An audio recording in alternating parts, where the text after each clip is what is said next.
ఓం సమర్థ సద్గురు శ్రీ సాయినాథాయ నమః. 40వ అధ్యాయము. ప్రస్తావన. దేవుగారింట ఉద్యాపన వ్రతము. హేమత్ పంతు ఇంటికి ఫోటో రూపంలో వెళ్ళుట. ఈ అధ్యాయంలో 2 కథలు చెప్పుదము.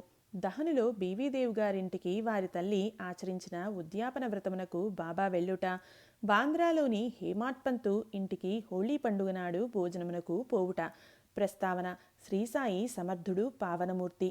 తన భక్తులకు ఇహపర విషయములందు తగిన సలహాలను ఇచ్చి జీవిత పరమావధిని పొందునట్లు చేసి వారిని సంతోషపెట్టును. సాయి తన హస్తమును భక్తుల తలపై పెట్టి తమ శక్తులను వారిలోనికి పంపించి మేధభావమును నశింపచేసి అప్రాప్యమును ప్రాప్తింపజేయును. వారు తమ భక్తుల ఎడల భేదము లేక తమకు నమస్కరించిన వారిని ఆదరముతో అక్కున చేర్చుకొనేది వారు. వర్షాకాలంలో నదులు కలియు సముద్రము వలె బాబా భక్తులతో కలిసి తమ శక్తిని, స్థాయిని శిష్యులకు ఇచ్చును. దీనిని బట్టి ఎవరైతే భగవద్భక్తుల లీలలను పాడెదరో వారు భగవంతుని లీలలను పాడిన వారి కంటే గాని అంతకంటే ఎక్కువ కానీ దేవుని ప్రేమకు పాత్రులగుదురని తెలియవలెను. ఇక ఈ అధ్యాయంలోని కథల వైపుకు మరలదము. దేవుగారింట ఉద్యాపన వ్రతము. దహనులో బీవీ దేవుగారు మమల్తాదారుగా ఉండెను. వారి తల్లి 25-30 నోములు నోచెను. వాని ఉద్యాపన చేయవలసి ఉండెను. ఈ కార్యములో 100-200 మంది బ్రాహ్మణులకు భోజనం పెట్టవలసి ఉండెను. ఈ శుభకార్యమునకు ముహూర్తము నిశ్చయమయ్యెను. దేవుగారు బాపూసాహెబ్ జోగ్ గారికి ఒక లేఖ రాసిరి.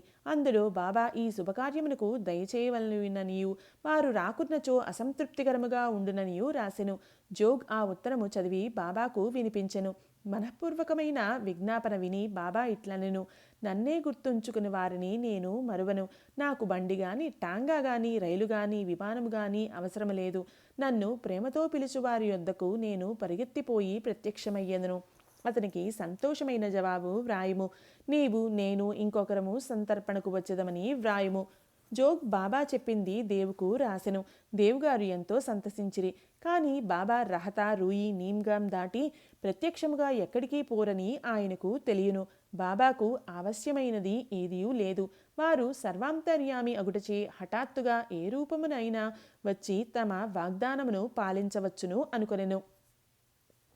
ఉద్యాపనకు కొద్ది రోజుల ముందుగా బెంగాలీ దుస్తులను ధరించిన సన్యాసి ఒకడు గో సంరక్షణకై సేవ చేయుచు దహను స్టేషను మాస్టారు వద్దకు చందాలు వసూలు చేయ మిషతో వచ్చెను. స్టేషన్ మాస్టారు సన్యాసిని ఊరిలోనికి పోయి మమల్తాదారును కలుసుకొని వారి సహాయంతో చందాలు వసూలు చేయమనెను. అంతలో మమల్తాదారే అచటికి వచ్చెను. స్టేషను మాస్టారు సన్యాసిని దేవుగారికి పరిచయమనర్చెను. ఇద్దరూ ప్లాట్ఫారం మీద కూర్చుండి మాట్లాడిరి. దేవు ఊరిలో ఏదో మరొక చందా పట్టి రావు సాహెబ్ నరోత్తమ శెట్టి నడుపుచుండుటచే ఇంకొకటి ఇప్పుడే తయారు చేయుట బాగుండదని చెప్పి 2 లేదా 4 మాసముల పిమ్మట రమ్మనెను. ఈ మాటలు విని సన్యాసి అచ్చటి నుండి పోయెను. 1 నెల పిమ్మట ఆ సన్యాసి ఒక టాంగాలో వచ్చి 10 గంటలకు దేవుగారి ఇంటి ముందర ఆగెను. చందాల కొరకు వచ్చునేమో అని దేవు అనుకొనెను. ఉద్యాపనకు కావలసిన పనులలో దేవుగారు నిమగ్నులై ఉండుట చూచి తాను చందాల కొరకు రాలేదనియు భోజనమునకై వచ్చితనని సన్యాసి చెప్పెను. అందుకు దేవు, మంచిది, చాలా మంచిది, మీకు స్వాగతము, ఈ గృహము మీదే అనెను. అప్పుడు సన్యాసి, 2 కుర్రవాళ్ళు నాతో ఉన్నారు అనెను. దేవు, మంచిది, వారితో కూడా రండు అనెను. ఇంకా 2 గంటల కాలపరిమితి ఉండుటచే వారి కొరకు ఎచ్చటికి పంపవలనని అడిగెను. సన్యాసి ఎవరినీ పంప అవసరం లేదనియు తామే స్వయంగా వచ్చేదమనియు చెప్పెను. సరిగ్గా 12 గంటలకు రమ్మని దేవు చెప్పెను. సరిగా 12 గంటలకు ముగ్గురూ వచ్చి సంతర్పణలో భోజనం చేసిన పిమ్మట వెడలిపోయిరి. ఉద్యాపన పూర్తి కాగానే దేవుగారు బాపూసాహెబ్ జోగుకు ఉత్తరం రాసెను. అందులో బాబా తన మాట తప్పెనని రాసెను. జోగు ఉత్తరం తీసుకుని బాబా వద్దకు వెళ్ళెను. దానిని తెరవక మునిపే బాబా ఇట్లనెను: హా, వాగ్దానం చేసి దగా చేసి తిని అనుచున్నాడు. 2 కూడా నేను సంతర్పణకు హాజరైతిని. కానీ నన్ను పోల్చుకోలేకపోయినని వ్రాయుము. అట్టివాడు నన్ను పిలువనేలా? సన్యాసి చందాల కొరకు వచ్చనని అనుకునెను. అతని సంశయమును తొలగించుటకే మరిద్దరితో వచ్చేదను అంటిని. ముగ్గురు సరిగా భోజనం వేళకు వచ్చి ఆరగించలేదా? నా మాట నిలబెట్టుకొనుటకు ప్రాణములనైనా విడిచెదను. నా మాటలను నేను ఎల్లప్పుడూ పొల్లు చెయ్యను. ఈ జవాబు జోగు హృదయంలో ఆనందం కలగజేసెను. బాబా సమాధానమంతయు దేవుగారికి రాసెను.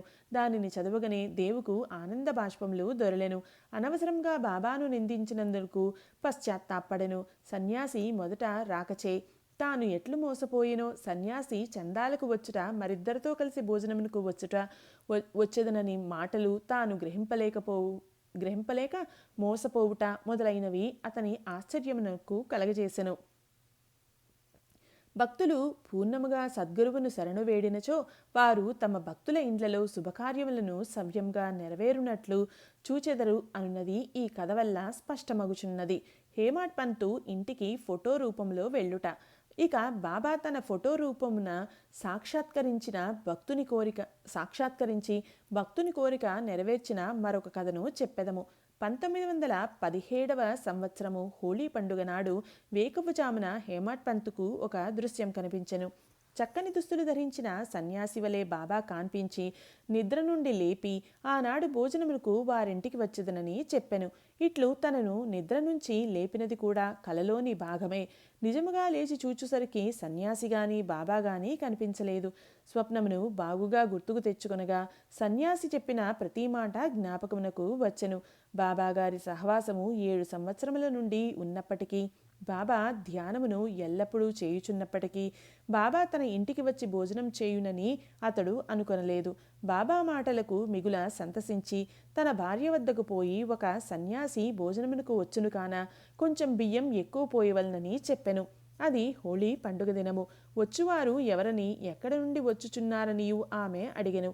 ఆమెను అనవసరముగా పెడదారి పట్టించక ఆమె ఇంకొక విధముగా భావింపకుండునట్లు జరిగినట్లుగా చెప్పనించి తాను గాంచిన స్వప్నమును తెలియజేసెను.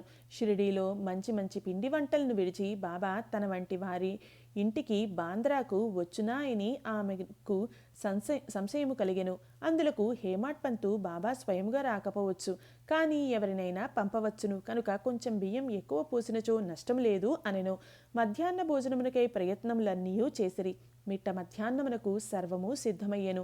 హోళీ పూజ ముగిసెను. విస్తళ్ళు వేసిరి, ముగ్గులు పెట్టిరి. భోజనమునకు 2 పంక్తులు తీర్చిరి. రెండింటి మధ్య ఒక పీట బాబా కొరకు అమర్చిరి.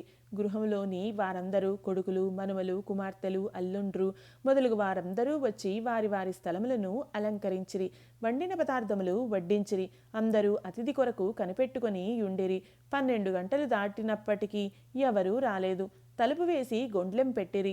అన్నశుద్ధి అయ్యెను, అనగా నెయ్యి వడ్డించిరి. భోజనము ప్రారంభించుటకు ఇది ఒక గుర్తు. అగ్నిహోత్రునకు శ్రీకృష్ణునకు నైవేద్యము సమర్పించిరి. అందరూ భోజనం ప్రారంభింపబోచుండగా మేడమెట్లపై చప్పుడు వినిపించెను. హేమాడ్ పంతు వెంటనే పోయి తలుపు తీయగా 2 మనుషులు అచట ఉండిరి. ఒకరు అలీ మహమ్మద్, వేరొకరు మౌలానా ఇస్ము ముజావర్.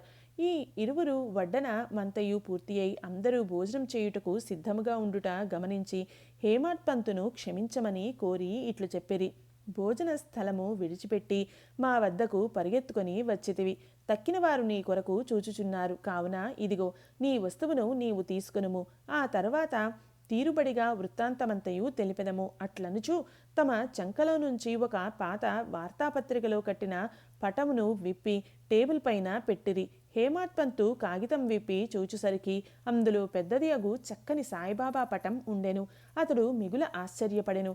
అతని మనస్సు కరిగెను. కండ్ల నుండి నీరు కారెను. శరీరము గగుర్పాటు చెందెను.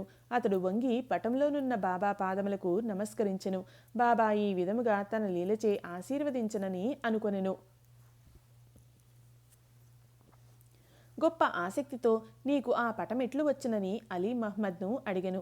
అతడు ఆ పటం ఒక అంగడిలో కొంటిననియు దానికి సంబంధించిన వివరములన్నీయు తర్వాత తెలియజేసేదననియు అనెను. తక్కిన వారు భోజనమునకు కనిపెట్టుకుని ఉండుటచే త్వరగా పొమ్మని అనెను. హేమాడ్ పంతు వారికి అభినందనలు తెలిపి భోజనశాలలోనికి పోయెను. ఆ పటము బాబా కొరకు వేసిన పీటపై పెట్టి వండిన పదార్థములన్నీయు వడ్డించి నైవేద్యము పెట్టిన పిమ్మట అందరూ భుజించి సకాలమున పూర్తి చేసిరి. పటంలో ఉన్న బాబా యొక్క చక్కని రూపును చూచి అందరూ అమితానందభరితులైరి. ఇదంతయు ఎట్లు జరిగినని ఆశ్చర్యపడిరి. ఈ విధముగా బాబా హేమాడ్ పంతుకు స్వప్నంలో చెప్పిన మాటలను నెరవేర్చి తన వాగ్దానమును పాలించుకొనెను. ఆ ఫోటో వివరములు అనగా అది అలీ మహమ్మద్కు ఎట్లు దొరికెను, అతడు ఎందుకు తెచ్చెను, దానిని హేమాద్ పంతుకు ఎందుకు ఇచ్చెను అనునవి వచ్చే అధ్యాయంలో చెప్పుకొందుము. ఇది 40వ అధ్యాయం సంపూర్ణం. సద్గురు శ్రీ సాయినాథార్పణమస్తు. శుభం భవతు.